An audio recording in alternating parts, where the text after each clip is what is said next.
Salve, gente boa! Tudo bem ou não? Você sabe que nesse fim de ano eu estou contando em capítulos como o Bolsonaro fez para tentar dar um golpe de Estado no Brasil. Esse é o terceiro vídeo da série. O primeiro é um relato sobre como o Bolsonaro passou 4 anos criando o clima, o ambiente para dar o golpe de Estado. Era preciso criar um ambiente de revolta popular nos bolsonaristas para ter esse clima de golpe, né? Revolta, confusão, quebradeira e tal. E o Bolsonaro adotou uma série de estratégias ao longo de 4 anos para atingir esse objetivo. No segundo vídeo, eu te contei o que aconteceu logo após as eleições, assim que o Bolsonaro perdeu para o Lula, quais foram os passos que os golpistas deram para tentar dar o golpe de Estado. E eu conto nesse vídeo até a primeira tentativa de detonar o golpe, que foi no dia da diplomação do Lula e do Alckmin como presidente e vice. E deu errado, felizmente, esse plano. Agora, nesse vídeo aqui, eu vou te contar o que aconteceu dali para frente, incluindo a tentativa de matar o Alexandre de Moraes, a tentativa de intimidar, de pressionar os militares, o alto comando do Exército, da Aeronáutica, para que eles topassem entrar nessa tentativa golpista, até a segunda tentativa de detonar o golpe, que aconteceu na véspera do Natal. Vem comigo que eu te conto tudo. Eu sou Ricardo Mello, sou explicador-geral da República e estou aqui para traduzir o politiquês para o bom e velho português. E já te peço para sentar o dedo no like, se inscrever no canal, ativar o sininho. Te convido a entrar no nosso grupo de WhatsApp, conteúdo sempre chega primeiro lá. E também te peço, se puder e se quiser, para participar do financiamento coletivo, porque é ele que mantém esse canal no ar. Esse é um trabalho de jornalismo independente, sem patrão, e a minha dedicação é integral para produzir esses vídeos para você aqui. Se você puder, você pode contribuir sendo membro do canal, ou então usando essa chave Pix aqui, a maioria inclusive usa ela. E se não puder, deixa um like, deixa um comentário, deixa a sua inscrição e tá pago. Mas vamos nessa, que eu tenho certeza que você quer entender tudo que rolou. Vamos lá, no vídeo anterior, a gente estava justamente falando até esse ponto aí, Dia 12 de dezembro de 2022, dia da diplomação do Lula, os bolsonaristas quebraram tudo em Brasília, queimaram um carro, queimaram um ônibus, tentaram jogar um ônibus de um viaduto. Ninguém foi preso, tentaram invadir a delegacia da Polícia Federal, a Polícia de Brasília, a Polícia Militar, fez nada. Só que não deu certo. Por quê? Porque a ideia era aquele protesto de Brasília incendiar o resto do Brasil. Tinha gente acampado na porta de quartel em várias cidades. A intenção era que todo mundo fosse para a rua quebrar alguma coisa. Só que isso acabou não acontecendo. Então a primeira tentativa de detonar o golpe falhou. Falhou no dia 12 de dezembro de 2022. Mas eles não desistiram, conforme você vai ver nesse vídeo aqui. Vamos lá então, que eu vou te contar essa história. Página 395 do relatório da Polícia Federal. Está aqui o documento para você. A Polícia Federal identificou uma troca de mensagens ocorrida por meio do aplicativo WhatsApp entre Mauro Cid e Correia Neto, que é um outro militar, relativo ao resultado de uma reunião ocorrida em 14 de dezembro de 2022. Em uma das mensagens, Correia Neto faz a seguinte pergunta ao colaborador, Mauro Cid. GFG cagou? E em resposta, Mauro Cid responde, sim.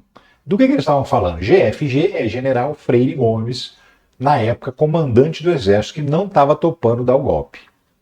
Na delação premiada, o Mauro Cid contou o seguinte, que a reunião aconteceu na sede do Ministério da Defesa, com o ministro da época, o general Paulo Sérgio, e com os comandantes das Forças Armadas.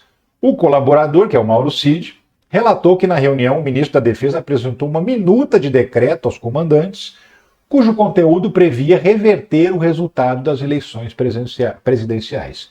No vídeo anterior eu te contei que o Bolsonaro apresentou uma minuta do golpe para os generais, para o comandante da Marinha e da Força Aérea, e eles falaram, não topamos dar o golpe. Aí o Bolsonaro mudou esse documento, tirou algumas coisas. Por exemplo, o primeiro documento previa prender o Rodrigo Pacheco, presidente do Senado, o Alexandre de Moraes, entre outras pessoas. No segundo documento já tiraram a prisão do Rodrigo Pacheco, tiraram umas outras coisas e tal. E aí eles chamaram de novo os comandantes para apresentar a segunda alternativa da minuta do golpe. Dia 14 de dezembro, já tinha dado errado a primeira tentativa do golpe. O que o Mauro Cid contou? Que a reunião ocorreu no Ministério da Defesa com a presença do ministro general Paulo Sérgio, os comandantes das forças, e que na reunião o ministro apresentou uma minuta de decreto para os comandantes. Indagado se a minuta de decreto apresentada revertia o resultado das eleições presidenciais, o Paulo Sérgio respondeu que sim. Mauro Cid confirmou que Freire Gomes se posicionou contrário ao golpe de Estado. Que GFG, general Freire Gomes, se referia a Freire Gomes, conforme eu falei, que o general já havia manifestado previamente que não faria nada, que o general Freire Gomes confirmou sua posição contrária na reunião.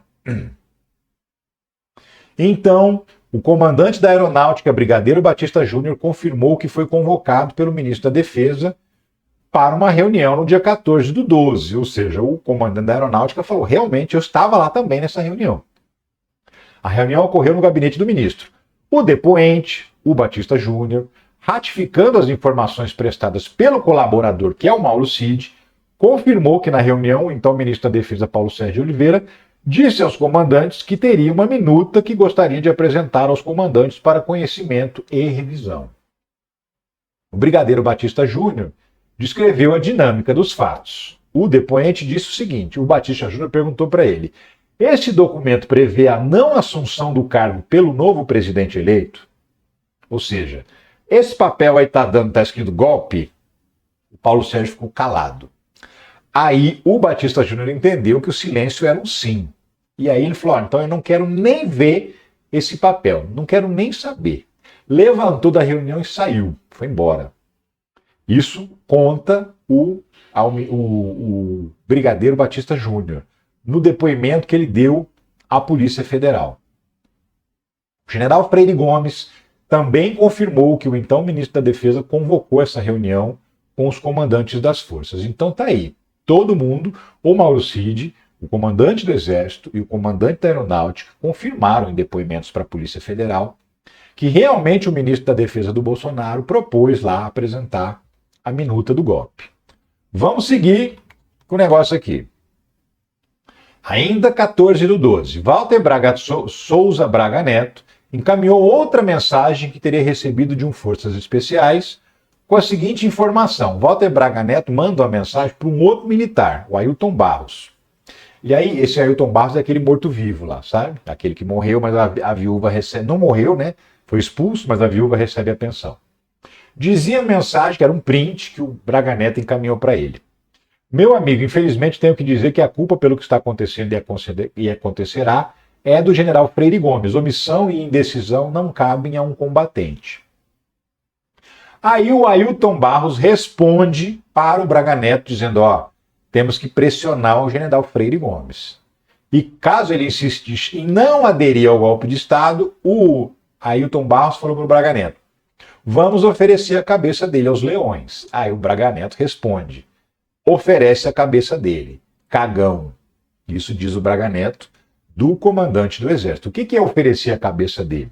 É passar a atacar o Freire Gomes nas redes sociais, nos grupos de mensagem bolsonaristas e no ambiente militar, ou seja, atacar o cara dentro do ambiente que ele frequenta. Braga Neto encaminha uma mensagem de texto, seguida de uma imagem cortada, que seria uma manifestação em frente à residência do general Freire Gomes para pressioná-lo, revelando a ação coordenada dos integrantes da organização criminosa. Diz o Braga Neto, em frente à residência do general Freire Gomes, agora. Então, ali no dia 14 de dezembro, começa mais fortemente as ações para impedir, para convencer os militares a aderir ao golpe. No dia seguinte, dia 15 do 12, Walter Braga Neto enviou uma mensagem para Ailton Barros, o mesmo cara, orientando a atacar o tenente brigadeiro Batista Júnior, a quem adjetivou de traidor da pátria.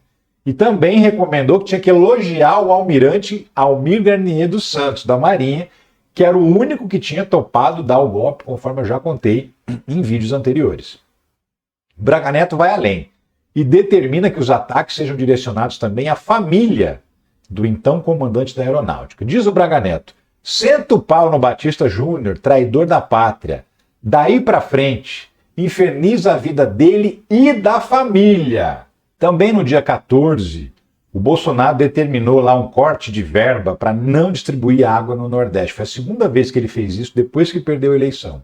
Logo nos dias seguintes da derrota, ele cortou a água do Nordeste, depois teve que liberar a verba, e aí quando chegou no meio de dezembro ele cortou de novo. Por quê? Porque ele tinha levado uma lavada no Nordeste, né? Perdeu assim uma diferença gigantesca de votos para o Lula, então ele estava com raiva do Nordeste e resolveu se vingar dos nordestinos cortando a água deles. A 15 dias do fim do governo, aliados de Bolsonaro decidem acabar com a comissão de mortos e desaparecidos na ditadura. O governo do Bolsonaro simplesmente eliminou, extinguiu a comissão que estava investigando já há muitos anos, desde 95. A comissão investigava os crimes da ditadura para tentar localizar pessoas que estavam desaparecidas, para poder identificar pessoas que de fato tinham sido mortas, para que as famílias recebessem uma certidão de óbito, conseguissem tocar a vida, enfim. Ele simplesmente eliminou a comissão. Dia 15 de dezembro de 2022, o dia que eles tentaram matar o Alexandre de Moraes. Está aqui, da Operação Copa 2022, que é o nome da operação militar que ia matar o Xandão. Após a reunião no dia 12 de novembro de 2022, na residência do Braga Neto, com a aprovação do planejamento operacional e os ajustes das necessidades iniciais descritos no documento Copa 2022, os investigados deram início às ações concretas para monitorar e prender o ministro Alexandre de Moraes. A análise do material apreendido em poder do investigado Rafael Martins de Oliveira, que é um militar que está preso, permitiu avançar na identificação dos atos praticados pelos integrantes da organização criminosa. Os dados obtidos revelam que militares Kids Pretos, integrantes do grupo criminoso, planejaram e executaram uma operação clandestina empregando técnicas de forças especiais a partir de meados do mês de novembro de 22, tendo como ápice o dia 15 de dezembro, data em que eles efetuariam a prisão/execução do ministro na cidade de Brasília, com o objetivo de consumar o golpe de Estado. Essas ações clandestinas receberam exatamente o codinome de Copa 2022. No dia 15 de dezembro, uma quinta-feira, data em que os investigados acreditavam que o Exército daria o aval para Jair Bolsonaro assinar o decreto presidencial. O evento Copa 2022 apresenta elementos típicos de uma ação militar planejada detalhadamente, com base nos elementos descritos no documento operacional denominado Punhal Verde-Amarelo, elaborado pelo general Mário Fernandes, que também está preso. Qual que era a parada? Como eles tinham uma reunião com os comandantes militares no dia 14, eles concluíram que os militares iam topar dar o golpe, com as mudanças na minuta do golpe, então dia 15 eles estavam liberados para matar o Xandão. Só que não aconteceu essa autorização dos comandantes das Forças Armadas, eles continuaram dizendo que não iam participar do golpe. Braga Neto e companhia não avisaram a galera de rua, do campo, deixa o pau comer, deixa andar. E aí, o plano para matar o Alexandre de Moraes continuou andando. E eles começaram a ir atrás do Alexandre de Moraes. No dia 15 seria o dia do assassinato. Após a análise dos dados vinculados a Rafael Martins de Oliveira, notadamente aqueles extraídos pericialmente do aplicativo de mensagem Signal, que é tipo um WhatsApp, um pouco mais seguro, que eles usavam para conversar entre si. Então a polícia conseguiu fazer perícia no celular e tirar os dados, as conversas que eles andavam tendo ali. O ato final do evento Copa 2022 contou com a participação de pelo menos 6 pessoas, possivelmente todos militares de forças especiais. Como forma de dificultar o rastreamento das atividades ilícitas, os criminosos envolvidos nas ações empregaram técnicas de anonimização, habilitando linhas telefônicas móveis em nome de terceiros sem qualquer relação com os fatos investigados e ainda criaram um grupo denominado Copa 2022 no aplicativo Signal. Cada integrante do grupo recebeu um codinome associado a países: Alemanha, Argentina, Áustria, Brasil, Japão, Gana e tal. Então, assim, eles habilitaram 6 linhas de telefone celular no nome de laranja, pegaram CPF de qualquer pessoa que eles não conheciam, não importa, e habilitaram as linhas de telefones em nome dessas pessoas. E aí criaram o grupo e cada um lá tinha o nome de um país, que é justamente para não ser identificado, para ninguém descobrir o que eles estavam fazendo. As mensagens trocadas entre os integrantes do grupo Copa 2022 demonstram que os investigados estavam em campo, divididos em locais específicos para executar ações com o objetivo de prender, matar o ministro Alexandre de Moraes. Às 20h33, a pessoa associada ao codinome Brasil fala: estou no estacionamento em frente ao Gibão Carne de Sol. Estacionamento troca da primeira vez. O Gana fala: estou na posição. Tá aqui, ó. O outro responde: ok, beleza. Segue o baile. O usuário Teixeira Lafayette 2030, que era o único que não usava nome de país, mas a polícia também sabe que é um militar usando o nome de um laranja, compartilha às 20h53 um print de uma notícia do portal Metrópolis com a manchete, com o placar apertado: o STF adia a votação do orçamento secreto para segunda. Às 20h57, Áustria diz: estou perto da posição, vai cancelar o jogo? Possivelmente querendo saber se a ação seria cancelada. Cerca de 2 minutos depois, o tal do Teixeira Lafayette responde: abortar, Áustria. Volta para o local de desembarque. Estamos aqui ainda. Então, assim, saiu a notícia de que o julgamento que o STF estava fazendo, que ia demorar até mais tarde, foi interrompido. Então, acabou mais cedo a sessão no STF. Isso pegou eles de surpresa. Eles imaginavam que o Xandão ia sair de lá mais tarde. Não foi o que aconteceu. Então, eles resolveram abortar a tentativa de matar o Alexandre de Moraes, porque eles foram pegos de surpresa com essa mudança aí. E aí ficou muito claro que eles realmente estavam tentando matar o cara. Olha só, às 20h59, a contextualização do conteúdo dessas mensagens todas que eles estavam trocando e horários das mensagens demonstram que Gana estava nas imediações da residência funcional do ministro. Então ele estava lá perto da casa do Alexandre de Moraes e dali em diante eles iam fazer a execução. Mas aí não deu certo, porque o julgamento acabou antes da hora. Dia 16 de dezembro de 2022. No fim do mandato, Bolsonaro libera a exploração de madeira em terras indígenas, inclusive por não indígenas. O Bolsonaro assinou lá um documento liberando geral para a galera entrar nas terras indígenas e arrancar madeira de lá. Estava acabando o mandato e estava tentando tomar umas medidas para criar uma confusão. Aí no dia seguinte, olha essa manchete aqui: Bolsonaro tem recaída na tristeza com saída do Planalto, dizem aliados. O Bolsonaro, desde que perdeu a eleição, não falava nada. E aí o povo dizia que ele estava deprimido. Na verdade, estavam agindo nos bastidores e ele falando que estava deprimido. Aí, no dia 16 de dezembro, às 14h14, o usuário Mário F., associado a Mário Fernandes, imprimiu na impressora localizada no gabinete da secretaria, onde ele trabalhava no Palácio do Planalto, um arquivo denominado gabcrisegsi.doc com 4 páginas. Era o arquivo em que ele dizia que ia criar o gabinete de crise. Depois do golpe dado, ia criar um gabinete de crise formado por militares. Os coordenadores seriam o Braga Neto e o general Heleno. E eles iam meio que administrar o Brasil provisoriamente até o Bolsonaro, até fazer novas eleições que o Bolsonaro venceria. Então foi nesse dia que ele imprimiu o documento e apresentou esse documento para o Bolsonaro. No dia seguinte, 17/12, há o registro de entrada de Mário Fernandes no Palácio da Alvorada para visitar o então presidente da República, Jair Bolsonaro. Então, ele imprimiu num dia e no dia seguinte levou na casa do Bolsonaro o documento que criava o gabinete de crise, que era, uma vez o golpe dado, era esse gabinete que administraria o Brasil. Aí, no dia 18 de dezembro, acontece o seguinte: Congresso em Foco. Esse cara que está ao lado do Bolsonaro é o pastor Ottoni de Paula, que é deputado federal. Ele deu uma entrevista dizendo isso aqui, ó: Bolsonaro não vai agir, vocês serão presos, diz vice-líder do governo acampados nos quartéis. Então o Ottoni, inclusive o Ottoni agora está do lado do Lula, na época ele disse, não vai ter golpe. Vocês que estão aí que nem besta na porta de quartel, vai para casa porque vai dar ruim para vocês vão ser presos. Ele disse isso mesmo, tá? Tem um vídeo aqui curtíssimo, 30 segundinhos, nem isso. Eu vou ser chamado de traidor por aqueles que acham que o presidente Bolsonaro vai agir? E eu, olhando na sua câmera, digo, não vai. Não vai. E digo, não se iludam. E digo mais, saiam das portas dos quartéis. Vocês serão presos. E não haverá ninguém que os defenda. Tá aí, foi claro, claríssimo, dando alerta, não vai ter golpe, sai daí que vocês vão tudo pra cadeia.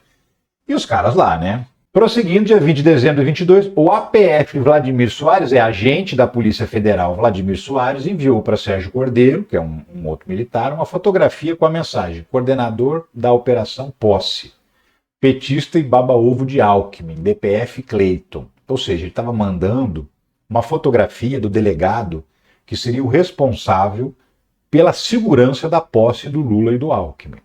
Né? Esse Vladimir Soares, que é policial federal, estava infiltrado na segurança do Lula, passando informações sobre como funcionava a segurança do Lula para os militares que queriam matar o Lula. Porque eles também levantavam informações de como que era a segurança, quantas seguranças tinham, que arma usavam, enfim, nós até já falamos sobre isso em outros vídeos. Aí, segue o noticiário nos dias subsequentes. Após ameaça e derrota, Bolsonaro volta atrás e renova a concessão da Globo. Dia 20 de dezembro, Bolsonaro, que tinha falado inúmeras vezes que não ia renovar a concessão da Globo, que ia tirar a Globo do ar, assinou a renovação da concessão por 15 anos. 3 dias depois, nos bastidores eles continuavam confabulando o golpe. O último indulto de Natal de Bolsonaro perdoa policiais envolvidos no massacre do Carandiru. No dia 23 de dezembro de 2022, há uma semana de deixar o cargo, Bolsonaro assinou um indulto de Natal que perdoava policiais criminosos que cometeram crimes, entre eles os assassinos do massacre do Carandiru. Isso no dia 23 de dezembro. Dia 24 de dezembro, véspera do Natal, Xandão ainda seguia sendo monitorado pelos golpistas, vigiado. Ele estava sendo vigiado desde novembro, tá? Então, olha só. A equipe de investigação comparou os voos realizados pelo ministro no período de 14 de dezembro a 31 de dezembro com os dados de acompanhamento realizados pelos investigados. A análise dos dados confirmou que o ministro Alexandre de Moraes foi monitorado pelos investigados, demonstrando que os atos relacionados à tentativa de golpe de Estado e abolição estavam em execução. Nesse dia, inclusive, 24, o Mauro Cid pede informações sobre onde estava o Alexandre de Moraes para um outro militar e o cara fala, ele está em São Paulo. Ele só vai voltar para Brasília dia 31 de dezembro para a posse do Lula. Mas aí o Mauro Cid fala, mas está onde São Paulo? Na capital, no interior? Ou seja, queria saber exatamente a localização do Alexandre de Moraes. E aí, nesse mesmo dia 24 de dezembro, PM detona suposto artefato explosivo achado em caminhão na área do aeroporto de Brasília. Um sujeito colocou uma bomba num caminhão-tanque, num caminhão de combustíveis, em frente a um posto de combustível que fica em frente ao aeroporto de Brasília. A ideia era explodir o caminhão, criar um caos em Brasília. E o próprio cara que fez isso e foi preso contou qual era o objetivo. E está aqui. Preso por planejar atentado à bomba, diz em depoimento que a intenção era provocar estádio do sítio e intervenção militar. E aí, então, essa foi a segunda tentativa de dar um golpe de Estado. Foram 3 pessoas envolvidas nessa bomba aí. Um segundo cara que foi preso também contou o seguinte, que o plano nem era deixar a bomba num caminhão. O plano era colocar na área de embarque do aeroporto, matar muita gente. E isso, segundo eles, ia detonar um estado de sítio e ia fazer com que os militares interviessem e dessem o golpe de Estado. Então essa foi a segunda tentativa de dar um golpe de Estado, de detonar o golpe de Estado. Eles, de novo, achavam que quando eles detonassem a bomba, morresse um monte de gente, ia criar um caos, o Brasil inteiro ia ferver e os militares iam entrar na parada, derrubando, não impedindo o Lula de tomar posse. O que aconteceu? A bomba não estourou, o cara montou a bomba errada, não montou do jeito certo, então o detonador não acionou, ela não explodiu. A polícia foi avisada, entrou em cena, detonou a bomba, descobriu por câmera de segurança quem eram os caras que tinham colocado a bomba lá, foram investigando, chegaram nos 3 responsáveis. Os 3 armaram tudo isso lá no acampamento golpista que estava montado no QG em Brasília. De lá eles saíram com a bomba para tentar detonar pela segunda vez o golpe de Estado. Mas, de novo, não deu certo, porque o Brasil não pegou fogo. Os outros locais do Brasil onde tinha manifestantes bolsonaristas acampados. Eles não foram para a rua, eles não saíram para o quebra-quebra. Então isso, mais uma vez, falhou. Falhou o plano de detonar o golpe de Estado. Não foi a última vez, teve uma terceira. E essa terceira vez eu vou te contar no próximo vídeo. Você pode acompanhar todos os vídeos, desde o primeiro, estão aqui na descrição os que já foram publicados, e nos próximos dias serão publicados os vídeos restantes, e você pode acompanhar essa história inteirinha, te aconselho e te convido a acompanhar. Então no próximo vídeo a gente vai ver o que acontece a partir do Natal de 2022, aí tem a fuga do Bolsonaro para os Estados Unidos, tem a posse do Lula, e vem o 8 de janeiro, que foi a terceira e última tentativa de detonar o golpe de Estado, e que felizmente falhou de novo. Mas eu vou te contar o passo a passo nessa virada de ano até o 8 de janeiro, quem fez o quê. Volto amanhã com um vídeo novo para a gente continuar contando a saga do golpe. Como o Bolsonaro tentou roubar o seu direito de escolher o seu governante. Um abraço para você e tchau.